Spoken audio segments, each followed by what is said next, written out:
here, we were the first, or maybe the second board of the Malawian Scottish Partnership, and had the privilege to be chair.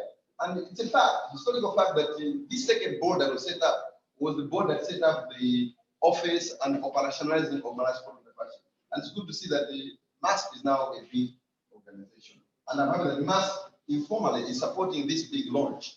And I'm saying this because literature, we have had oral literature in Africa for a long time. It was working okay in the past. It cannot work now. It cannot work in the future. We need written history. And to be honest, in the 90s, in the 80s, in the 70s, we did not have many local history experts in the arts, even science, all these fields. And so we owe it a lot to people like Professor Ken Ross, Professor Friedrich, and many others who came here. Not only like David Livingstone came with the Bible and so with education, they came to enlighten us.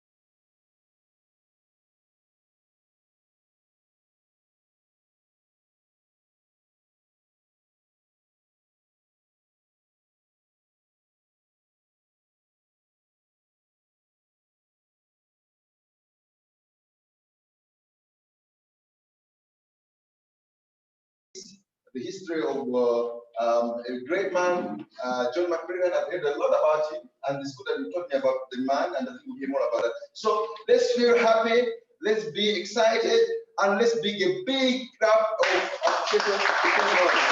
Thank you very much.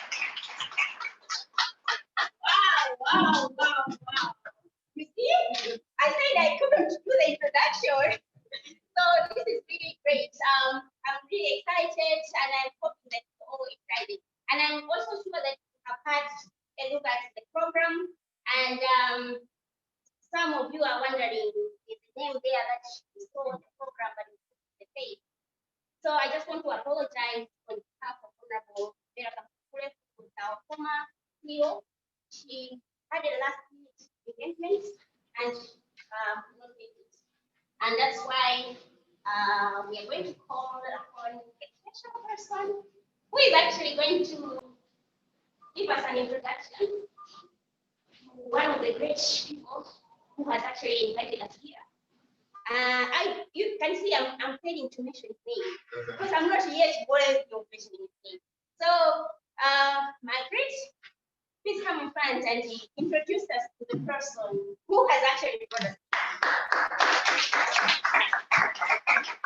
Good morning, Linda. Thank you very much for this opportunity. Yesterday afternoon, I thought I'd be sitting there, and suddenly I find for the first time in my life I'm standing in the place where this is my moment.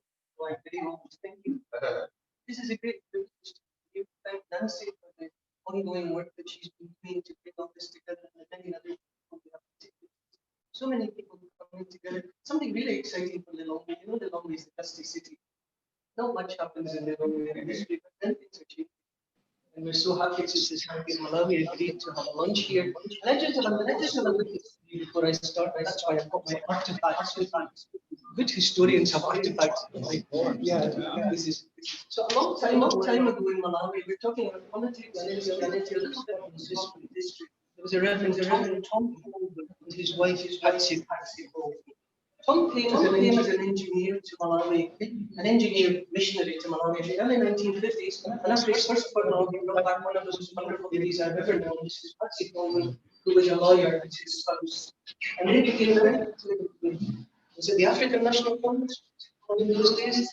In the position of getting, the church's position to be standing there with the people and not with the colonial presence. And I think in today's book, there's quite a lot of that. There's some very, very modern sounding papers on the position of the church and the colonial. Anyway, they became very active, and Sir Rai Walensky reported them. Wasn't that nice?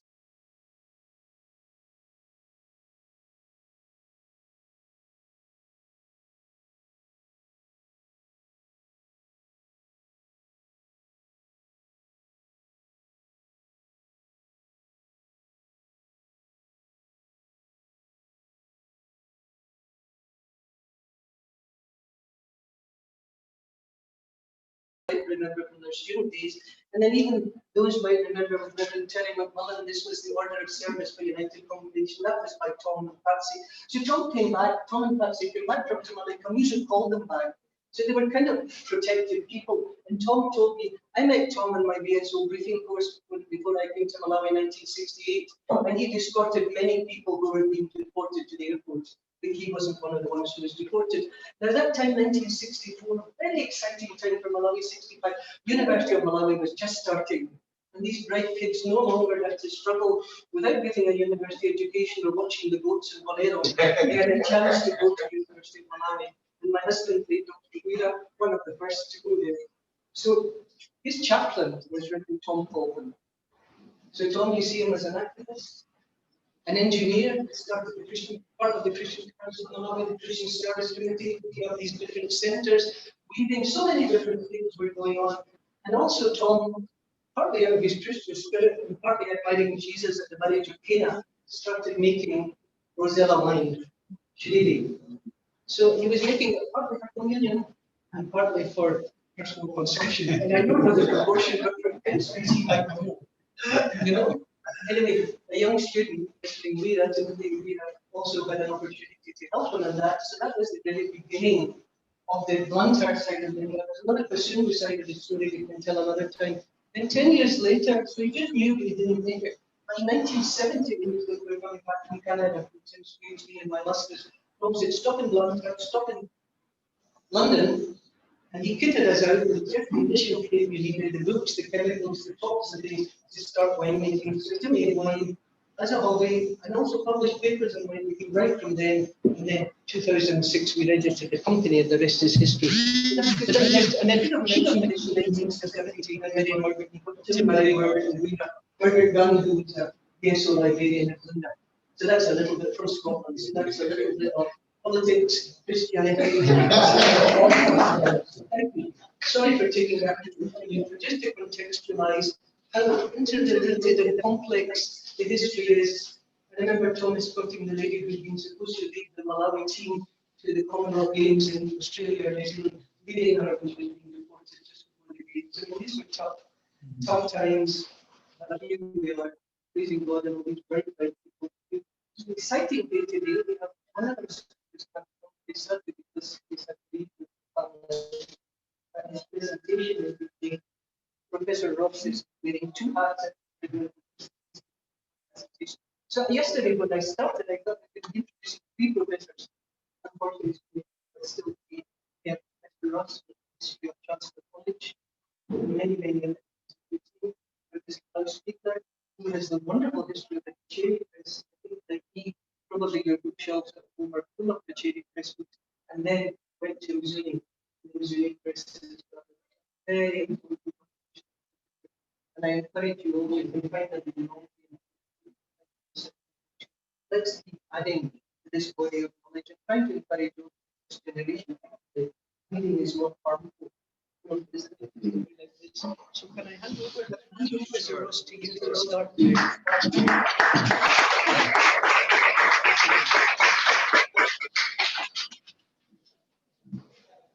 Good morning, everyone. Good morning. Let me welcome to all the welcomes to everyone who's come today to this wonderful occasion. I really want to express the creative combination that we have here today of the Society of Malawi, Partnership, and Scotland. We're very honoured that we really feel very honoured that you come together here in Longway to create this very exciting literary event. And we couldn't have had a better way. Let me express thanks to Dr. Matthews Tumbuka. Malawi and Scotland have a long history, but I would say about the past decade or two, maybe more than anyone else, Dr. Tumbuka is a person who has really taken it to greater heights. So wonderful to reconnect with us today. And if you thought the Malawi-Scotland partnership was a recent creation, long before it was there with a constitution and an office and all that, the Nguiras by themselves were a Malawi-Scotland partnership. And so it has been any small thing we're trying to do now. It's building on what they have done over many decades. So this is living history. We're talking a lot about history this morning, but living history that is presented among us.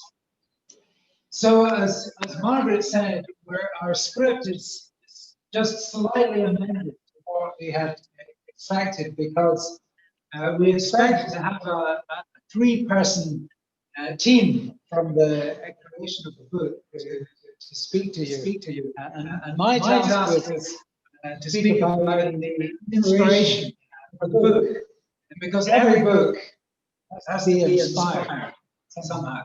So we thought we should start off saying, well, what gave the inspiration to this particular book that's being launched here today? But then when you've had the inspiration and you've got your manuscript, you need a publisher who will actually publish the book. So the next step was to have Professor Fiedler from Zuni Press talking about how the book came to be published. And then once it's published, you have a hope that it's going to make a contribution to the community, the nation, and the world at large. And my co-editor, Professor Wapu Wapu, was until last night was all ready to come and do this presentation. But very sadly, during the night, the Wapus lost a member of their family who died rather suddenly.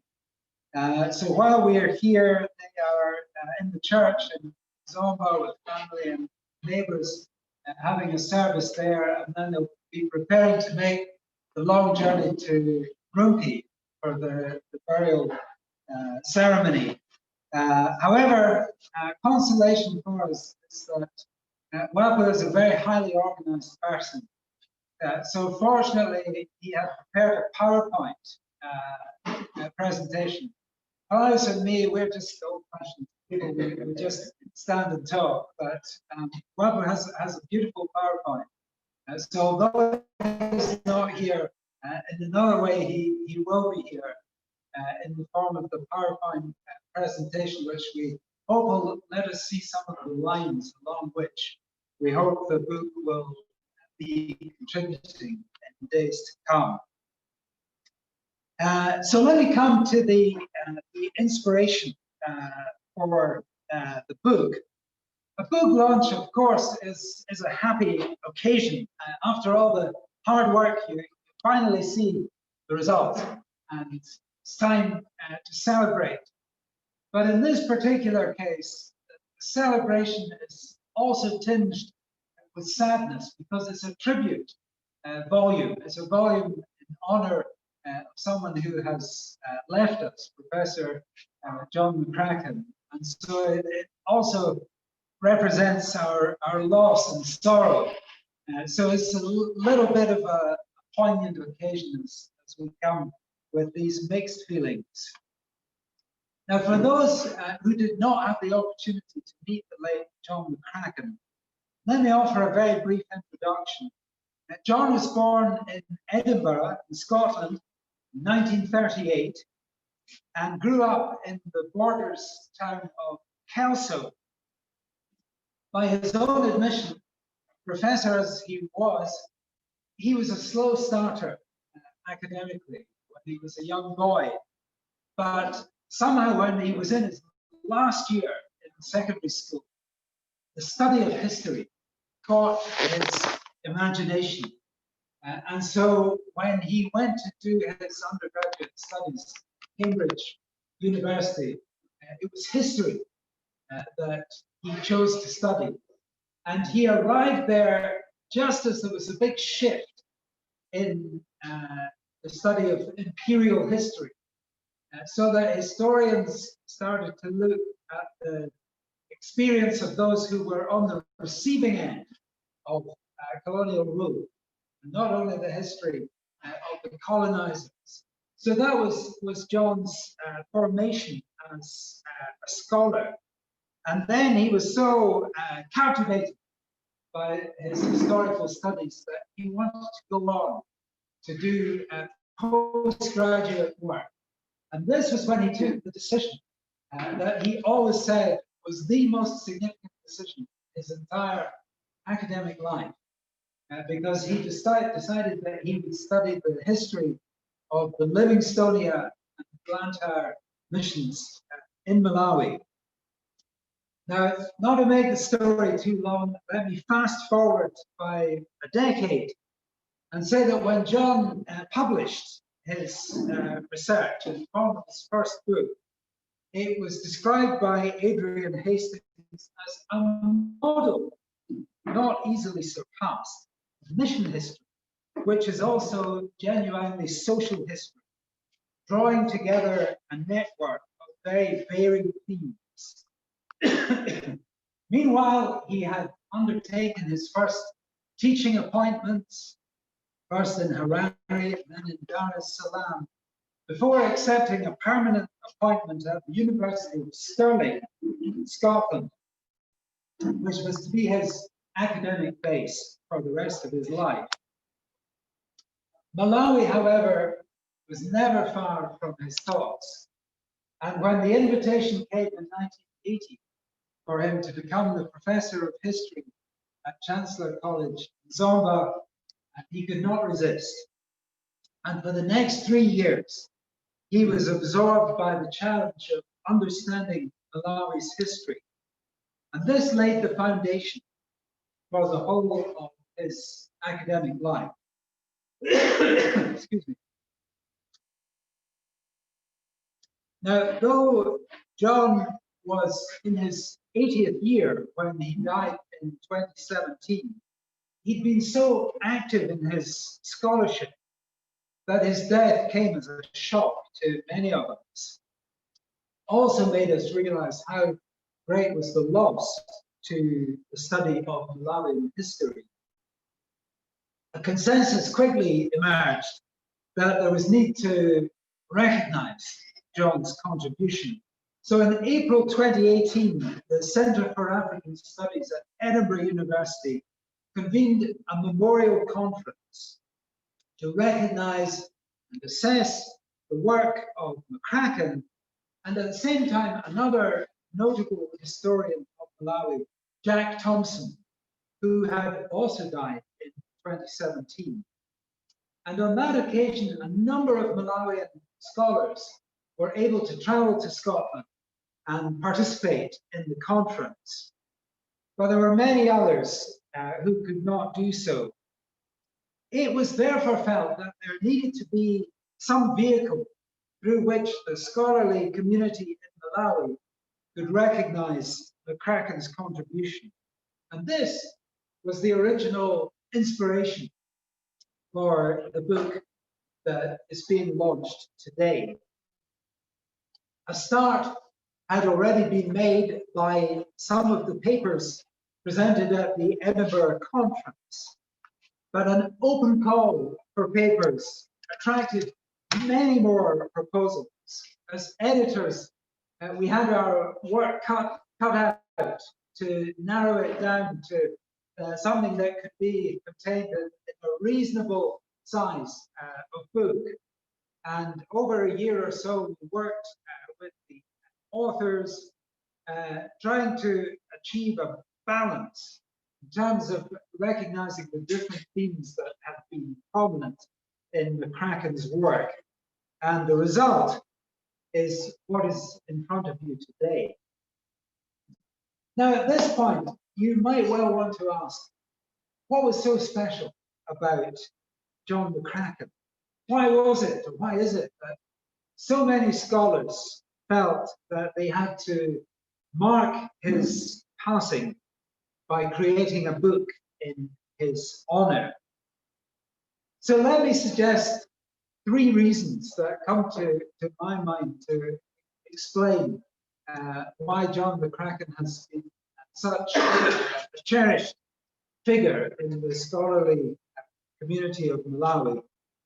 First, I would single out the comprehensive nature of his work on Malawi's history. Of course, Malawi has had many historians, but most have concentrated on one theme or one period or one sector.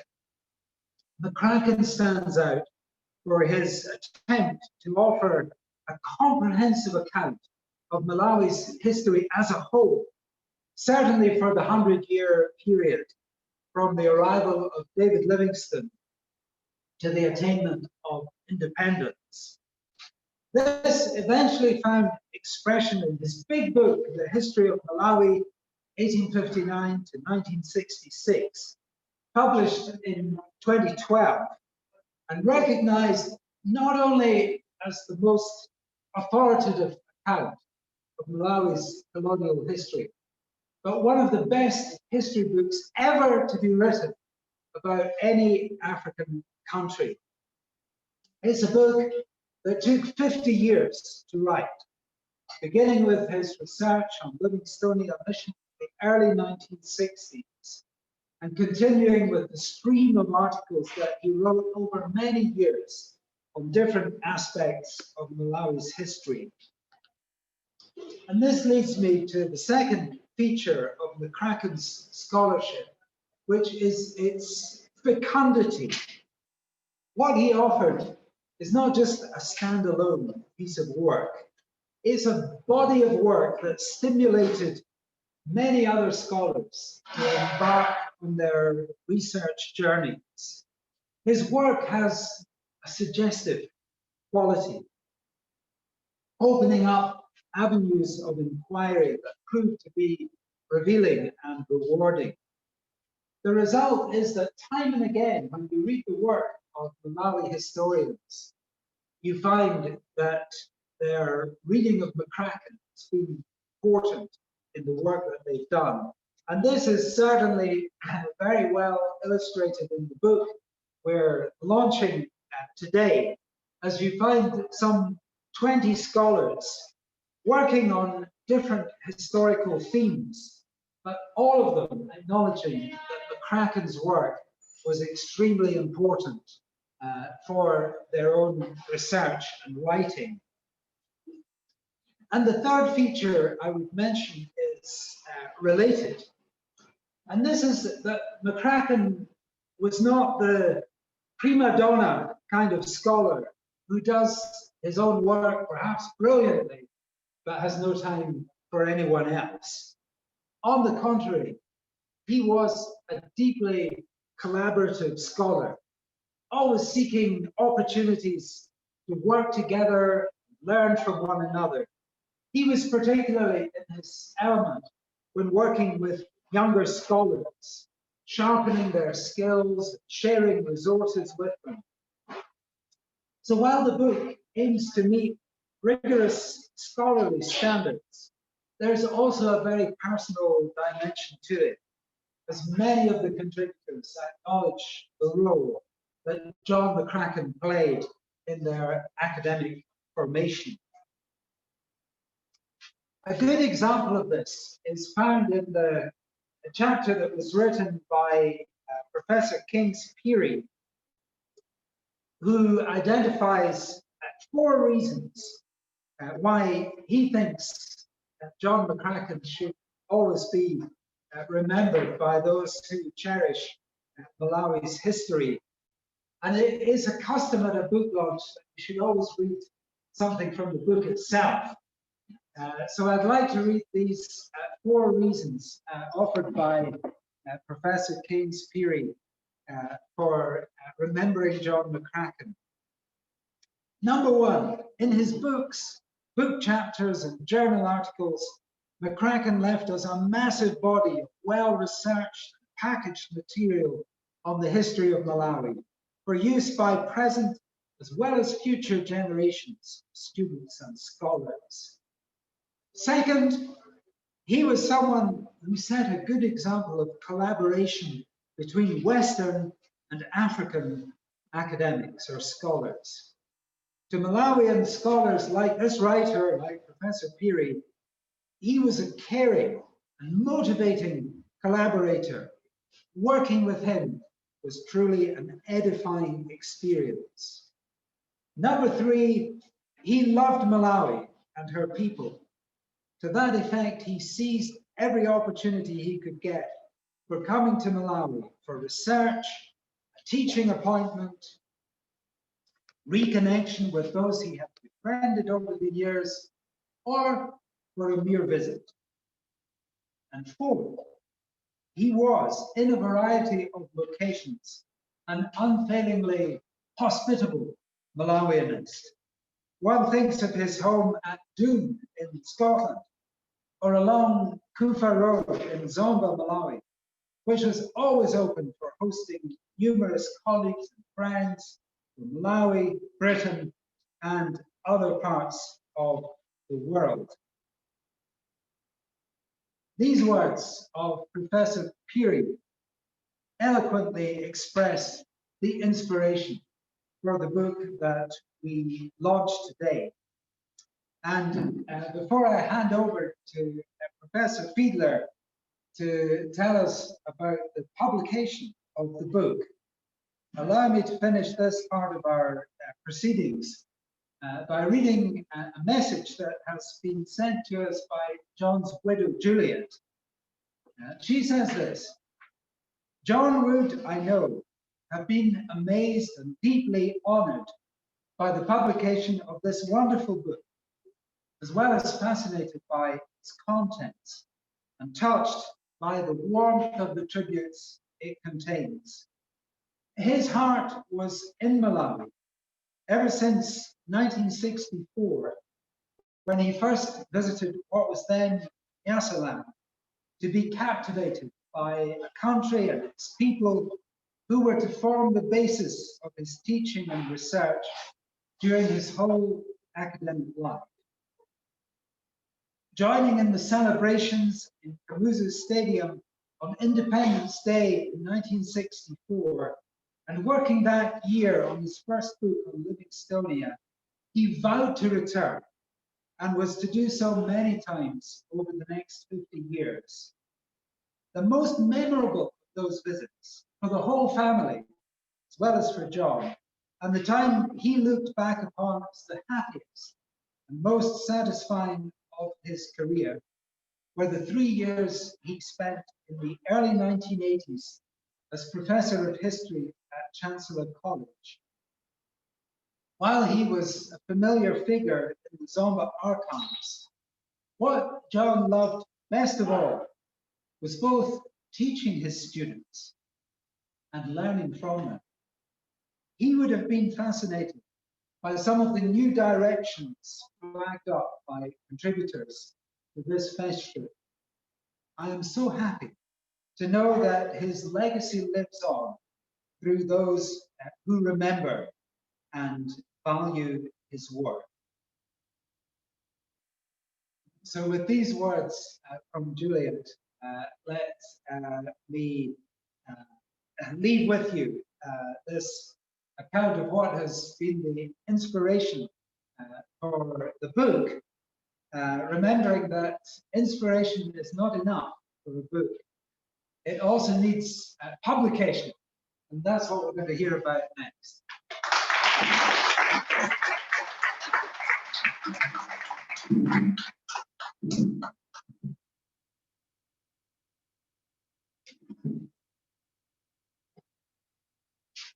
As a historian, I want to pay my respect, first of all, to the Malawi-Scotland partnership, which has helped in making this possible. And if you want to know any more about, I've displayed there the book about the friendship and partnership between Malawi since 1859 by Ken Ross. There are several copies there for sale. This is a close and ongoing relationship, highly valued. And I think, in a way, I would be happy to be a scholar. But that's too late. I was born in the wrong country. As a publisher, I want to pay my respects first of all to the Malawi Society, because if I pride myself to have been in publishing for many years now, this society has been in publishing of the journal with many valuable articles and lots of information over 75 years, 3 times as long as I am. And they have preserved a lot of history. And I'm happy to hear of a Malawi Society branch in Malawi, in Zombe. They have a 50 years jubilee very soon, this coming year. What did I say? Okay, 75 years. When I want to explain the story of this book, I must start with a jubilee of 25 years old. Because this was the first book we published at Kachere, Church, Law and Political Transition in Malawi, 1992-1994. A book born in the turmoil of transition, fortunate transition, from one political dispensation to another. And I still remember how often people ask me, did you present this to the censorship board? And I smiled and said, we don't do it these days. And this was the change of history. So here, authors came together, mostly from Chancellor College lecturers, who presented papers in a semi-secret audience in those days. And then finally, they were published in 1995 in May. And if COVID had not intervened, this book would have been in May or June. So it's 25 years. And I still remember when a committee at Chancellor College was asked to support the publication, they said, it may be good to print a few copies for a conference paper collection. And we said, no, we do it without you. And we have sold more than 1,000 copies here in Malawi and worldwide, of course, also. And it has been reprinted now because this book is not for sale. You can buy the new copy, the newest copy. And this was the beginning of publication of academic books in Malawi. Malawi Society started with articles, but now we took over with books.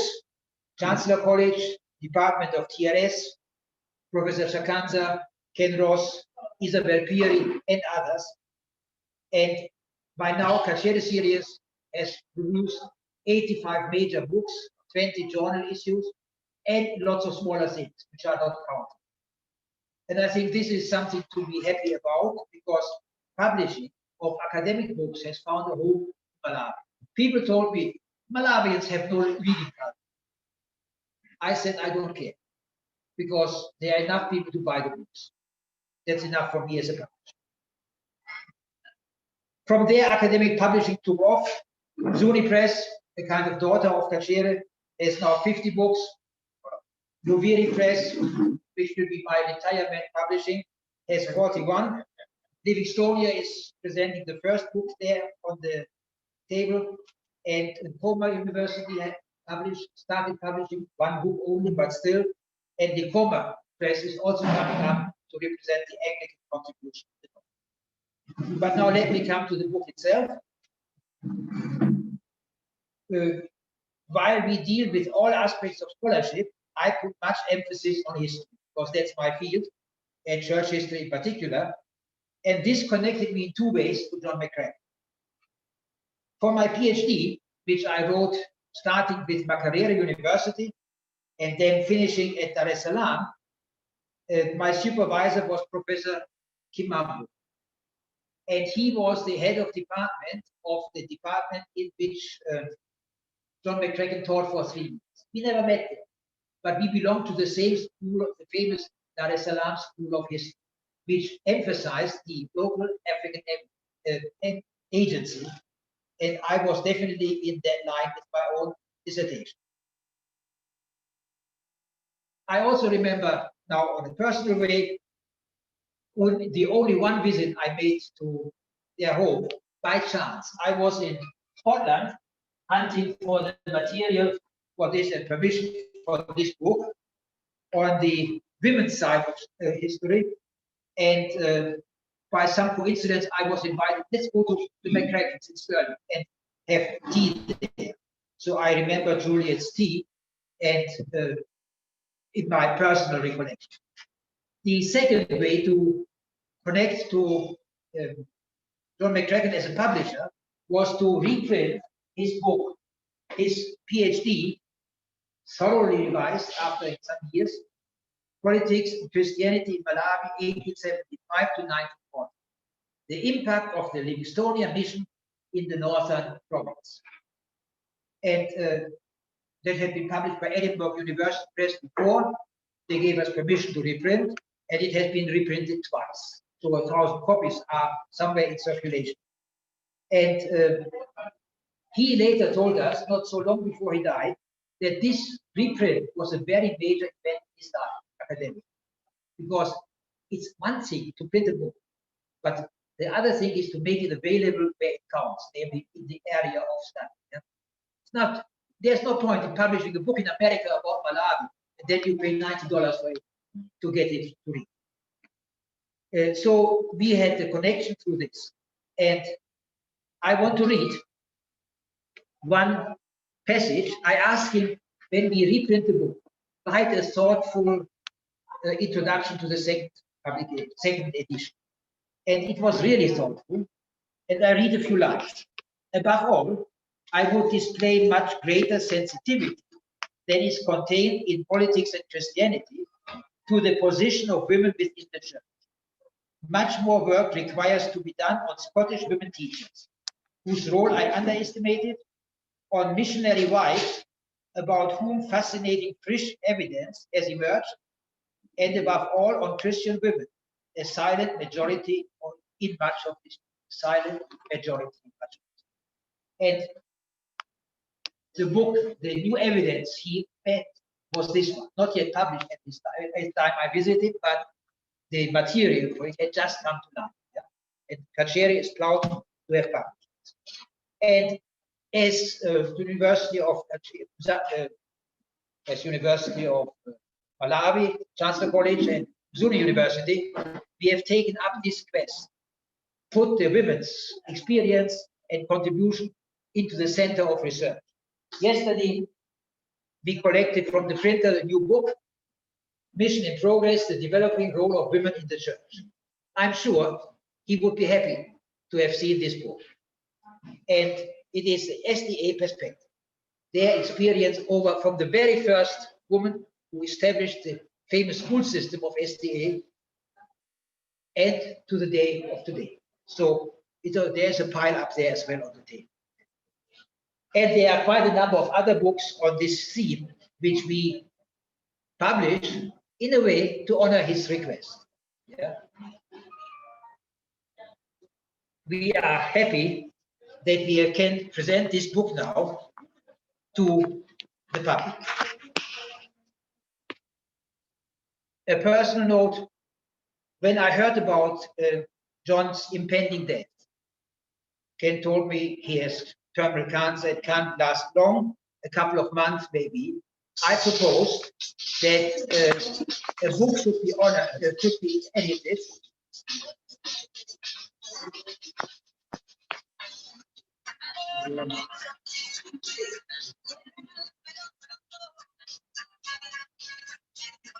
I think that's not part of the official program.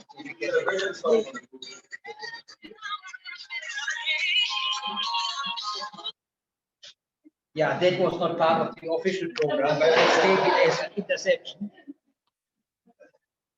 So I proposed that his articles should be republished as a book, collected articles. He agreed first, but then he said, no, I have to make some corrections. He is a perfectionist. And of course, he never made them.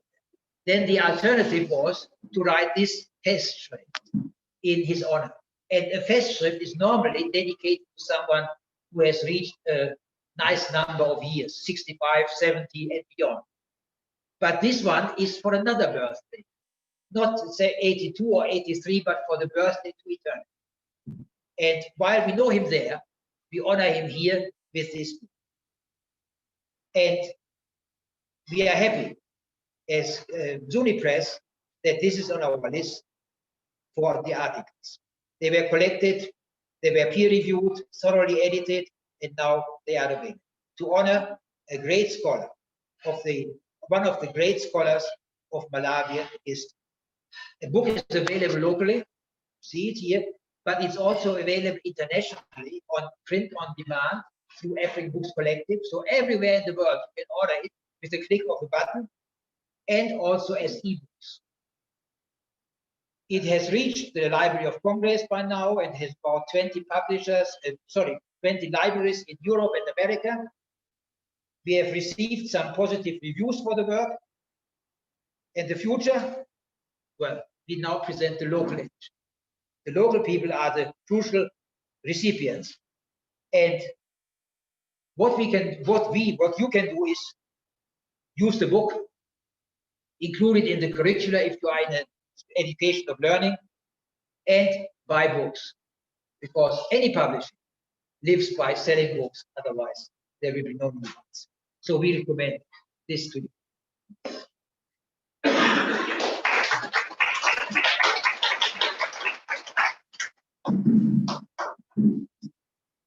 Well, thank you very much, Klaus. This is the moment when we're hoping that we can have our PowerPoint display, and I'm going to change my name to Muwafu just for a few minutes. But there's one thing I should say before I do my name change, because I'm often accused of forgetting about this, because an important part of a book launch process is selling the book. So we are hoping that there's some customers here who we can persuade to buy the book. And if you are thinking about buying the book, this is the best day to do it, because the retail price for the book is 10,000 kwacha. But in honor of the occasion today, there's a 20% discount. So today only, you buy for 8,000 kwacha. So perhaps think about that as we hear from Professor Muwafu. What is the virtue of the book? So we have the next slide. So this has had my good colleague been with us. This is what he was hoping to do, and we're going to do our very best in his absence. And the first is to explain how McCracken's scholarship helped to identify key themes for understanding Malawi's history. This is a really important part of McCracken's genius, that somehow through his long hours in the archives, he managed to deduce the themes that really open up the history of Malawi. And what all the scholars in this book have done in the census is to pick up these themes, recognize what John has done, say, well, what about the next step? Where do we go further? So this second point, recognizing McCracken's contribution, but also opening up a fresh perspective, because there's with scholarship, there's always the next step that we need to take. So those who contributed to the book took on that challenge. In one sense, a retrospect, how can we benefit from this extraordinary scholarly career of John McCracken, but also, now that it's left with us, where are we going with it?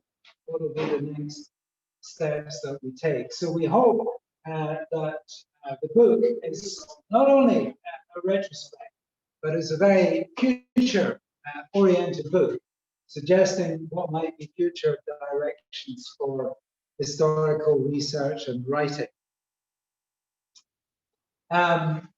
So thinking about the influence McCracken has exercised, one thing that was distinctive about him compared with many Africanist scholars was that he really concentrated on one country.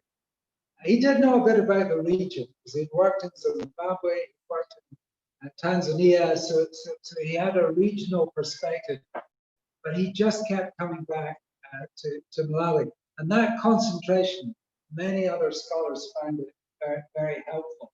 So although almost all his writing was about Malawi, but addressing themes like nationalism, peasant resistance, colonial science, what he brought from the Malawi context was found to be relevant in other studies.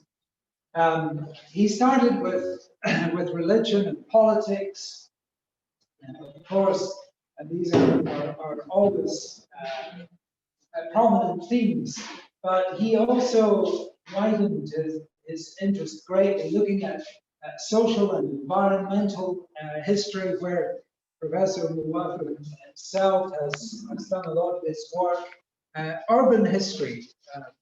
People have thought of Malawi as a rural country, which of course is true. But John took a particular interest in the urban history, Blantyre, Limby. How did it come to be formed, and how did that great city grow over the years? These kind of questions, he led the way. And social change, how society was changing through different epochs. And all of these different angles, they were drawn together in this great work, A History of Malawi, 1859 to 1966, which today is the standard textbook for the teaching of Malawi history. As I was saying, we turned from John's contribution to looking to the future, and what the book seeks to do is to pick up the range of themes with which McCracken was concerned, and then to look for the future.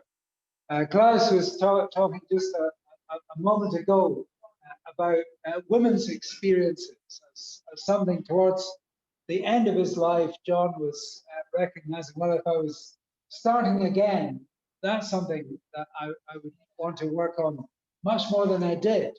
So there's one challenge for up and coming historians. And while the experience of women has often been rather marginalized in historical studies, there are other groups, marginal and minority groups, who've had little attention. So I think we can go again, Linda. So John's work started with assessing missionary work in Malawi, and he was a rigorous analyst. So he wasn't just celebrating what great work these old Scottish missionaries did. He was unsparing in recognizing where they got it wrong, and that sometimes missionary work was actually damaging in some respects. But while he was assessing the work of the missionaries, in a sense, his greater interest was in the Africans who emerged through the early missions, those who had their education in the mission schools and institutions. And many of them were the people who shaped the modern nation of Malawi. So that was a big focus of his interest, and still much to be done there in retrieving the Africans who made significant contributions in making Malawi the country that it is today. He looked a lot at nationalism, the movement that eventually led to the creation of the Congress that would finally push for Malawi independence. But of course, for many years in Malawi, historiography was rather constrained, because during the years of President Kamuzu Banda's time in office, he really wanted the story of the independence struggle to be about him. So it was difficult to recognize or celebrate other figures. But John made that part of his mission, and there's more to be done. And some of it's done in the book, going into different localities in Malawi and asking, well, who were the people who changed the consciousness and made possible the drive for independence that eventually succeeded. John also very much an economic historian, maybe above anything else. So he was always interested in production systems and the life of ordinary Malawians, the vast majority are making their living off the land in the countryside. And he would trace the different aspects of colonial policy and how they affected for good or ill the experience of ordinary Malawians. He also had a canny perspective on the limits of state power. Sometimes we think all the power and authority is with the state, but actually the state has limits in how much it can influence things. And so John looked a lot at the colonial state, of course, with much power, but there were also limits. People found ways to resist, and he looked closely at these. Close to the heart of Professor Mulwafa, the ecological changes and the impact they have had on the economy and society, the questions of conservation, a topic that Professor Mulwafa has taken up in the book. And then John, always with his eye to asking, is there a different angle on this? That there's always a master narrative that everyone knows. But what about others who've not been considered? So, for example, the Italian community in Malawi is one that he wrote about. Small in numbers, but it's played a significant role in the history of Malawi. Biographical works. We were talking about the neglect of women in the historiography. One of John's last articles was on a woman called Elizabeth Pithy, who joined the Blantyre mission as a teenager in 1879. And in the end, became the longest serving member of the Blantyre mission. But when you read all the standard histories of the Blantyre mission, she's scarcely mentioned. Even her own husband, Alexander Heatherwick, when he wrote his autobiography, he somehow managed to write his whole autobiography without mentioning his own wife. That's what men were like in those days. But John McCracken saw, no, we've missed something in the history here. So he wrote a wonderful article, which is actually published in the Society of Malawi journal about Elizabeth Pithy. And there's so much more of this to be done. This is what I mean about McCracken's work being suggestive. He found one very significant person who'd been written out of the history and said, well, let's recapture this history. But there's many, many others for whom that's waiting to be done. Documentation was a big part of John's work. And in fact, his last major scholarly activity was to put together in one volume the records from the Chilembwe Rising, the 1915 Rising, which is always going to be definitive for Malawi history, and particularly through the Commission of Inquiry that happened afterwards. There's a huge amount of documents, but they were quite hard to access. So John put them together in a single volume, and there's more to be done with this. Very landmark event in the study of Malawi history was the State of Emergency Conference, and it was 50 years since the 1959 State of Emergency. John was instrumental in convening a conference in Zomba that brought together records and also personal memories of what happened in 1959 with that very shocking event when Malawi found itself under a state of emergency. And no one knew the archival sources of Malawi better than John. So he leaves us all the challenge to make use of the archives, and that's what more generations of Malawian historians can do. This is just a picture of those who participated in that landmark historical conference in July of 2009. And we're just going to see the covers of John's books for those who are not familiar. This is the big book, the magnum opus, which has now become the standard book.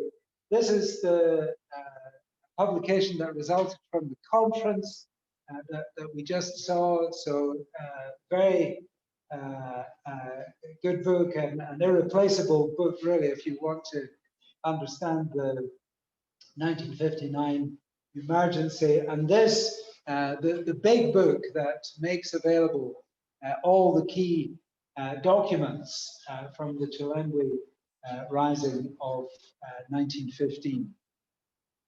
And then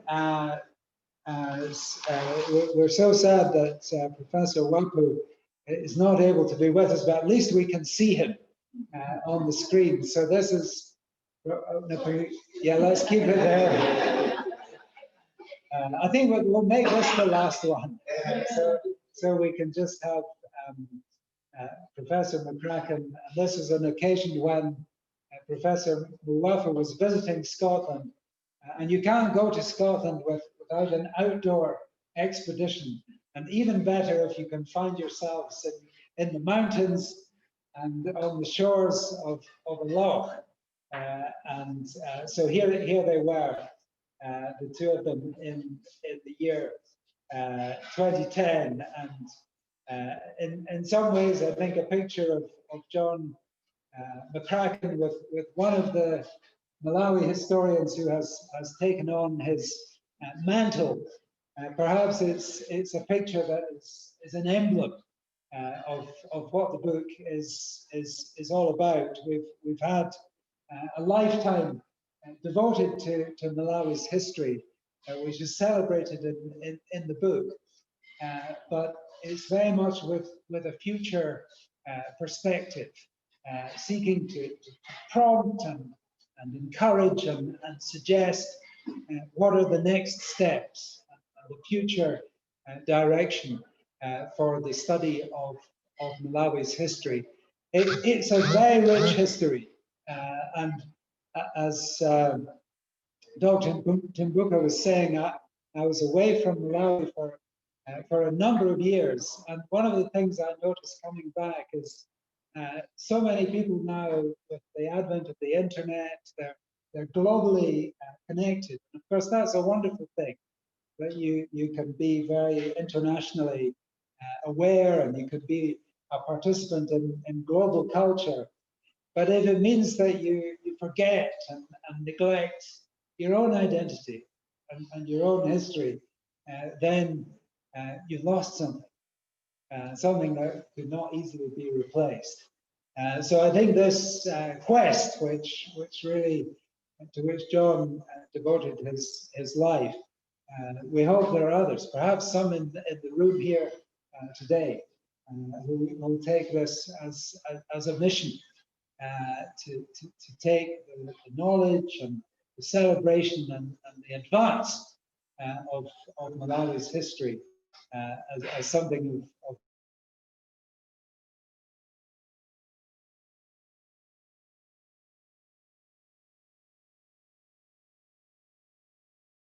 the trouble with university professors is they're used to speaking for 1 hour.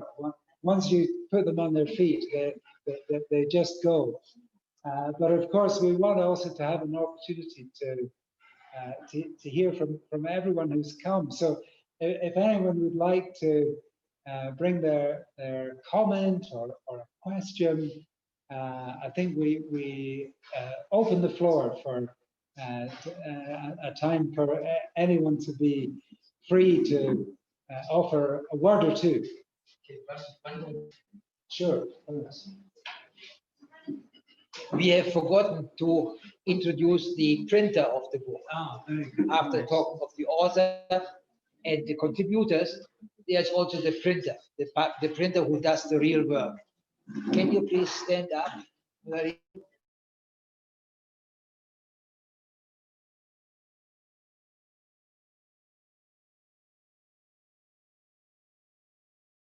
Our managing director of the Baptist applications, which is not far from the Baptist seminary, which shares the campus with the Polytechnic. So in Falls Estate. And he may also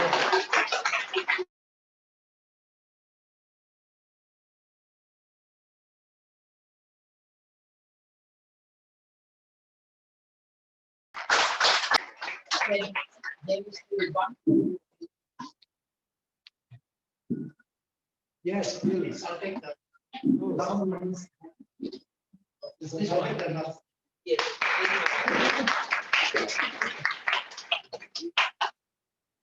That was a very quick sale. Can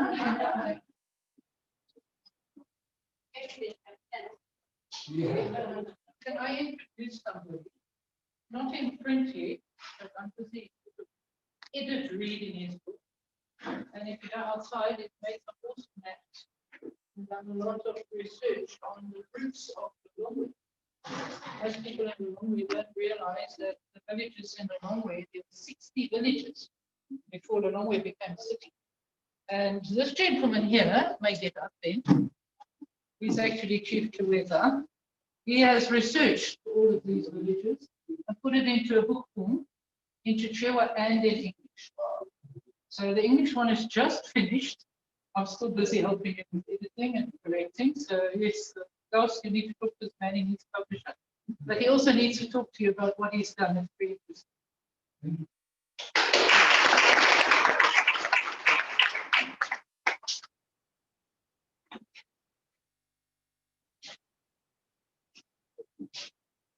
Hi everyone. My real name is Ben, but I am also a village. My village, if you know where the turnoff is, along the M1 road, there's somewhere there's a big signpost saying Kimara Society. That's my village. So as a chief, I am Chief Chiweza. As Angora has just stated, I've documented comprehensive history of Lilongwe City perimeter, just Lilongwe City, not Lilongwe as a district. As much as I appreciate that other people before me have written about it, but I noticed one thing in particular. Nobody has ever unfolded Lilongwe as it used to be during the British protectorate era. A few people here might know that Lilongwe before was a cluster of villages. That's what my history is talking about. I've taken Lilongwe from that area during the Nyasaland government and post-independence. My idea is to inform the general public and maybe educate and possibly correct some misconceptions about the city of Lilongwe. There are so many things that people are misinformed about. I can give you one good example. This forest that we are here, this is called Area 32. Before the capital city was built, this used to be one dense forest up to Port Town. Dr. Kamu's brother's administration protected this area for maybe two reasons. One reason was to save this area as a monument of that history. And the second was because Lilongwe was modeled as a garden city. So Dr. Bad had to preserve this. Now my history is unfolding all the villages that were displaced as a designated area to build that capital city. So put simply, I want the readership to know about what we used to be before the capital city was built. In short, that is how I can summarize my narration. Thank you very much.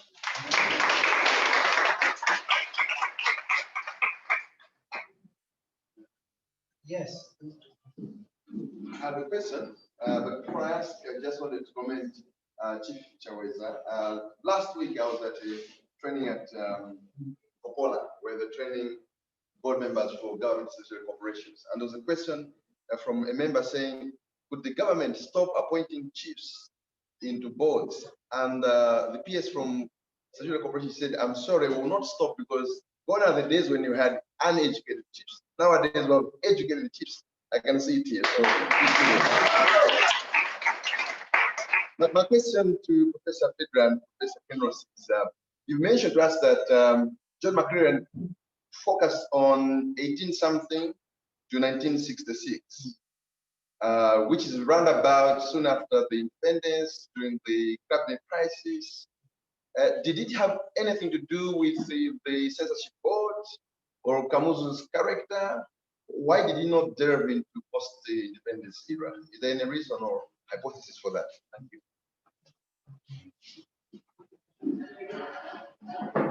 It's a very good question. I think maybe the answer is he had to leave something for us to do.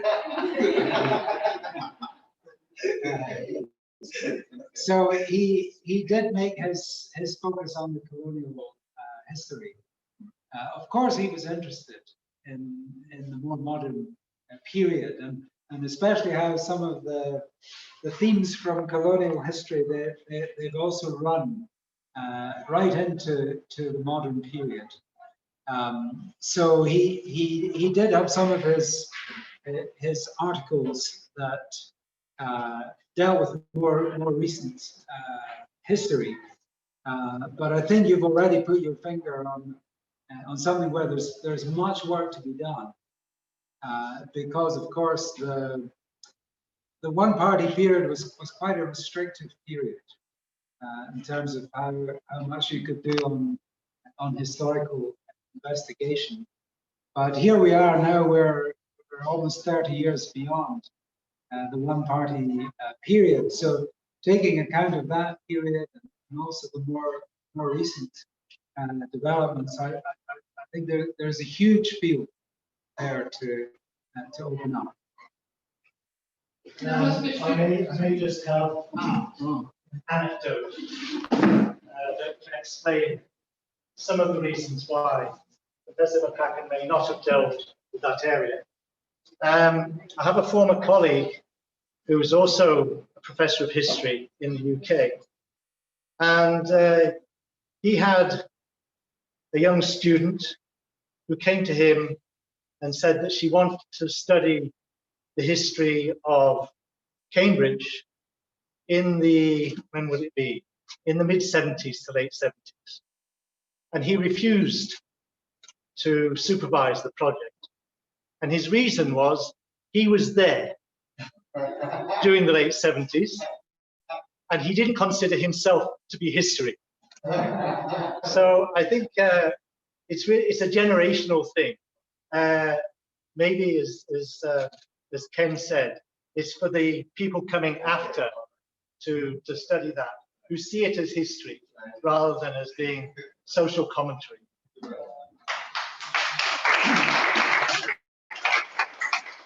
Why is it so difficult to get hold of the 1966 version of his book? I'm in tourism. I needed information. Couldn't find anything online. I eventually found John McCracken somewhere overseas. It cost huge money to get it to South Africa. You can't find it in Malawi. This is crazy. You haven't got it on your table. You might not have printed it, but it's a stupid question. He wants it. He wants it. Nobody can buy it in Malawi. It's not available. History of Malawi. The history of Malawi, 18-something to 1966. You can't buy it anyway. Why not? Well, if you publish something abroad. I hear you, but why isn't somebody bringing it in and selling it like this? So I don't have that capacity, but I can apply, or maybe Ken can apply, to be allowed to make a local reprint. The book is now somewhat old. I guess the publisher might know. Then we would make a local reprint. Because I mean, they wouldn't sell it overseas. Yes. I managed to find a copy on some crazy website as a second-hand copy. I couldn't even find it. The Central Bookshop went there. I found it there once. Once being when? And it was originally printed. No, it was maybe 2 years ago. Okay, well, I was looking last year. It was almost. So perhaps we can follow up with them. They're still having it stuff. I think going back about 2025 years, there was an attempt to reprint a number of history books, get reprinted copies and put them out in the market. There was some corporate collaboration with that. I think it would be brilliant to get some interesting books because Malawi has got a rich history, but we are not keeping the records, we're not keeping the books, there's no preservation. When I went to school here in Malawi, we were taught a lot of history, Malawian history, David Livingstone and all. At one time when I was young, I used to go to the museum in Blantyre. They had a lot of material. Today, our children in Malawi have got no way of knowing what happened, what history really is. They don't know. And I think it is very important they know about this. I was amazed. I had the opportunity to visit the Livingstone Museum in Scotland, in Blantyre. And what I saw there, the information and details they have got on Malawi and what the relationship between Scotland and Malawi and Livingstone and Malawi was amazing. I wish the children of Malawi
Friends, it looks as if we've just lost the connection momentarily, but I know colleagues in Malawi and Scotland are working frantically to re-establish it. So please do bear with us. But let me take this moment to have a commercial break to plug at this side that fantastic book we're hearing about. I'm delighted to have my copy.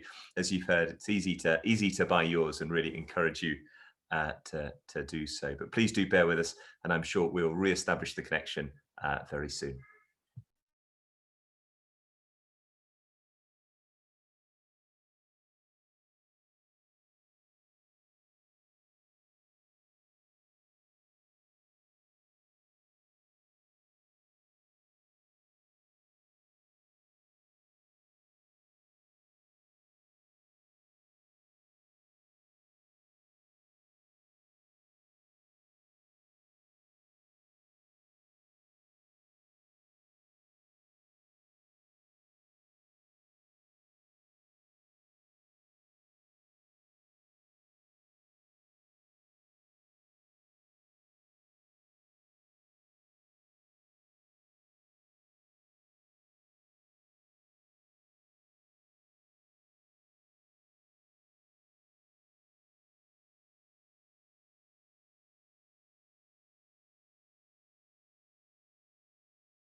Quick technical update, not that it helps. Linda's phone, she's heroically been doing it all on her telephone.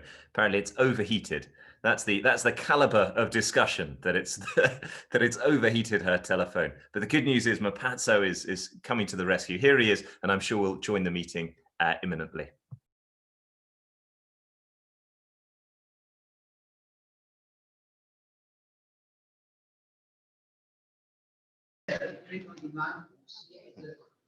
Local price maybe 8-20%, but otherwise the same price.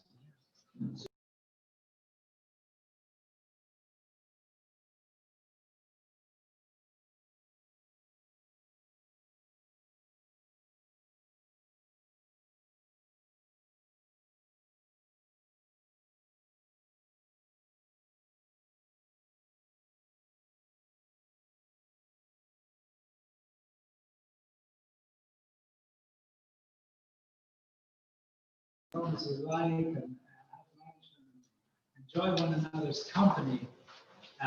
But I think that this kind of more formal part is due to finish around 12:30. I'm not mistaken.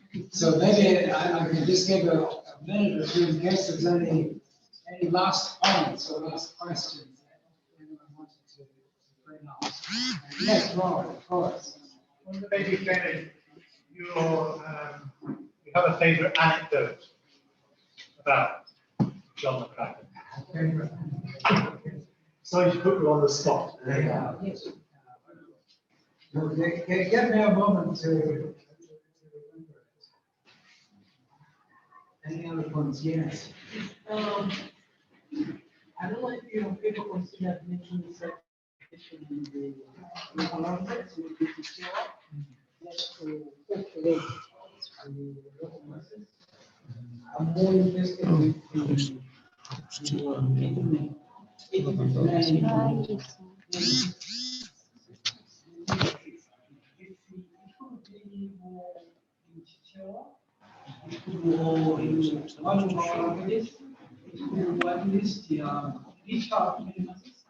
and the people who eager to learn about the Malawi's history, because it is more in the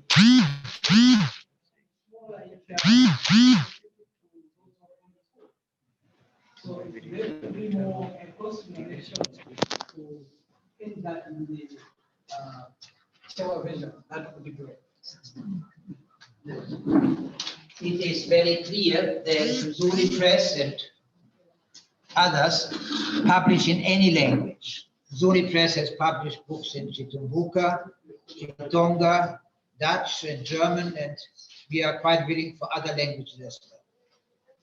The publishing in the vernacular in Malawi is a big problem. We have tried very hard in Kachere, late 1990s, to publish books by either write them in Chichewa or translate them into Chichewa. And it is very difficult to sell them, because anyone who knows to read most likely knows English, and I have not found a Malawian who says there is a book in English and the same book in Chichewa. I have not found one person who chooses the Chichewa version. So I'm very happy to publish manuscripts in the local language. And perhaps altogether, if you are keen to get something published, reprinted or written yourself, the pattern of publication to make it easily possible is you provide the money to print the first 100 copies, which would be for the book like this about 300,000 words.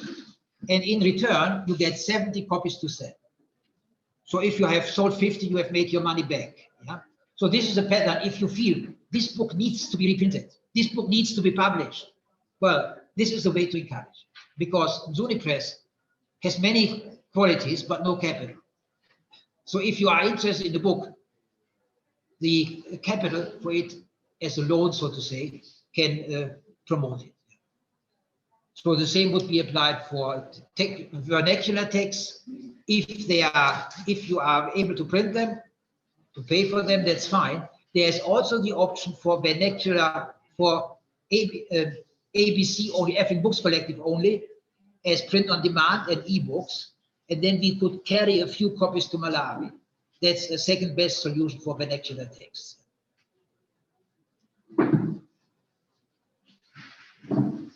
Good. I think I've got the anecdote. Now, I had to think about it a little bit, and I think we'll finish off the formal part with this.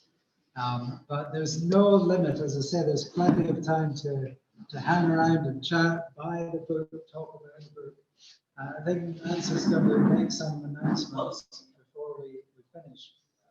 But what's come to my mind, Rob, in answer to your question, because we've been together along with Matthews in Scotland, Malawi things.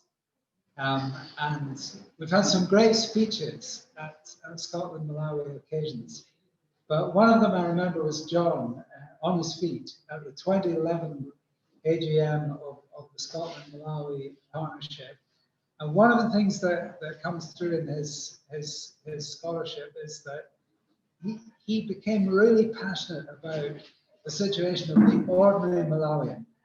So in all this colonial history that he was doing, every time the government policy was changing, he was always asking, well, how did it affect the ordinary farmer in a village? So although he didn't have the chefa, but he was always trying to get how was the experience of the ordinary person. And the thing that had very much moved John on this occasion in 2011, I don't know if you remember, it was the time when things had gone awry with the Bingu administration towards the end of the Bingu time. And a number of Malawians had been shot dead, particularly in Mzuzu, also in other places. Because the people were really discontented, and the Bingu regime was coming down with a heavy hand. And John was passionately moved by this, and he felt that the Scotland-Malawi partnership was being too quiet. That this was a time when we really had to stand with the people and speak out against the government. So that was his point in his speech, and it was really a fiery speech. He was angry about what was happening, because he was putting himself in the shoes of these people who'd been shot and their families. But at the same time, he could be so angry sometimes. But he was also very funny at times, and I think you see it in the picture on the cover of the book. There was always that wry humor. And I'll finish off. I think this is a good way to finish with a little reading from the book. It's just one paragraph, and it's from Professor Megan Vaughan, a great medical historian, who also was a chancellor in the early 1980s. And she's talking about how these two emotions, the laughter and the anger, they sort of came together at times in John. And she says, some of my favorite memories of John are when these two emotions came together, not so much in collision, but in a kind of controlled explosion. John could be very, very funny, and often he was at his funniest when at his most outraged by some stupidity or injustice. When incandescent, his wit could be extremely caustic. But I think my fondest memory is of driving with John across the Palombi plain from Zomba to Mulanje, admiring the outline of Mount Mulanje in the distance, commenting on the state of the rains and the maize crop, and musing on the fascinating history of a country we both loved. Let's finish with that word about the love of Malawi.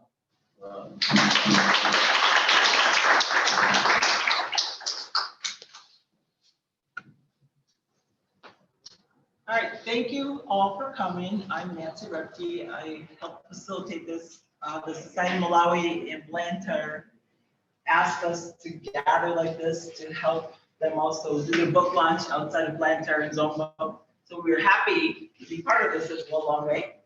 Thank you everyone for coming.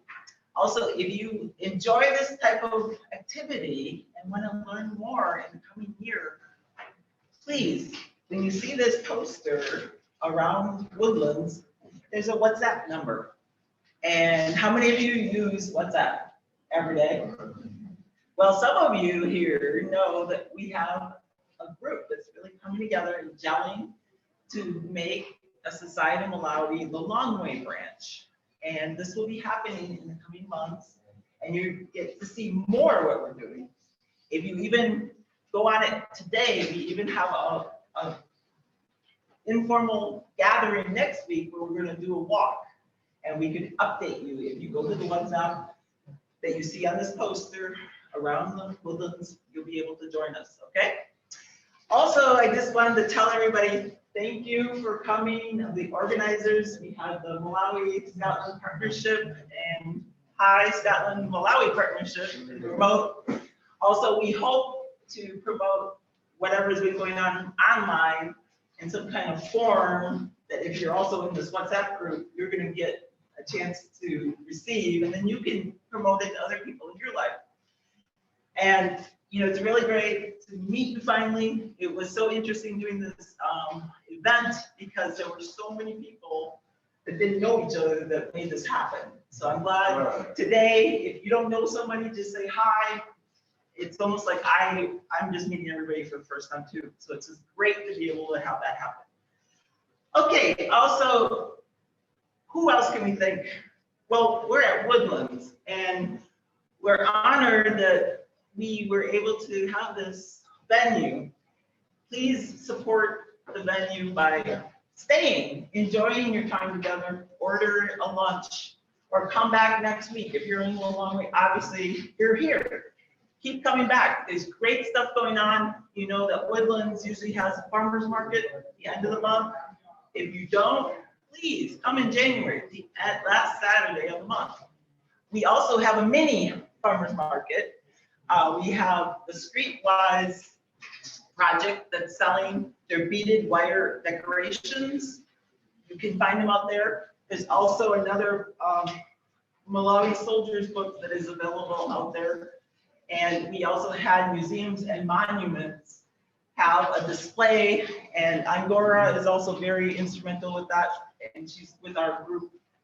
But then who are we really trying to honor? We're trying to honor Zuni Press and Pen, and just the work done with this great book today. So you definitely want to make sure buy a book today, and we'll figure out a way to stay in touch on that so you can pass that information on to other people you know, or buy an early Christmas present for someone you know that would enjoy it. Today it's available, 8,000. So right behind that that wall, that partition is where you can buy some more books.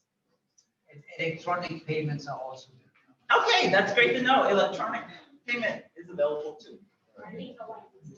And can I just, this is something here. This is another, like, if you wanted an early Christmas present from Streetwise, some of you know this group. Okay, also, just to say thank you to anyone who's been helping all along today. And because I don't want to be that missionary type person, I've been mentioning my spouse and my daughter who also have been helping some of us. So sometimes, yes, families get left out of the equation. But we hope to hear from you, and we hope to keep gathering around Malawi history and Malawi history. And so I'll say thank you again. Okay.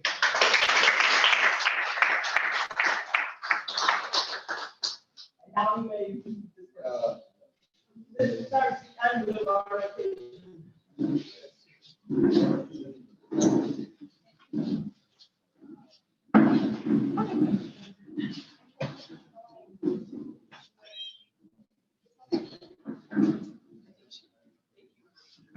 Big congratulations.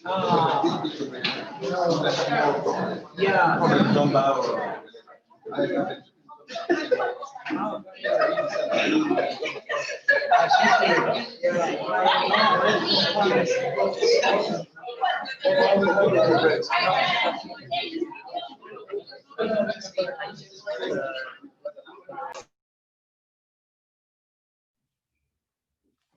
Grand, fantastic. Well, it looks as if that's the program wrapped up in the long way. Let me just say a few very quick final words. Isn't it wonderful that you can wake up in Edinburgh at 9 o'clock, come through and attend a book launch in the long way from your bedroom? What an exciting chapter in the Scotland-Malawi relationship. I think this technology heralds, while as we've seen, not perfect, a great opportunity. Let me add on behalf of the partnership, Scotland-Malawi partnership, my thanks to all of the speakers: Ken Ross, Klaus Fielder, Matthews Mutambuka, Margaret Benguira, and Nancy as well. Our thanks to the Society of Malawi and our sister network, the Malawi-Scotland partnership, for allowing us to host the digital component of this today's event. But I especially want to thank colleagues, particularly those in Malawi, Mapatso and Linda, who've worked really hard to make that technology work. I think we can all appreciate the stresses and strains of balancing different networks and different hardware, phones overheating and everything else. So my thanks to all of them. Thank you to you for taking part, whether you've done so on Zoom or on Facebook Live. And let me finish with one final plug. Professor Kingsbury, many of us will know, a great friend of Scotland, once said to me over a green, David, if you ever want to keep a secret in Malawi, write a book about it. And I think I can feel his frustration there. And it's such a fantastic book. Please do buy your copy. Do read it and share it with friends in Malawi. Thank you again for taking part. Thank you. Sorry, I thank the Malawian side, Linda and Mapatso, but also in Scotland, Stuart, Craig and Jade on social media for making it all happen. Have a wonderful weekend, and thanks very much for being a part of today's event in the long way.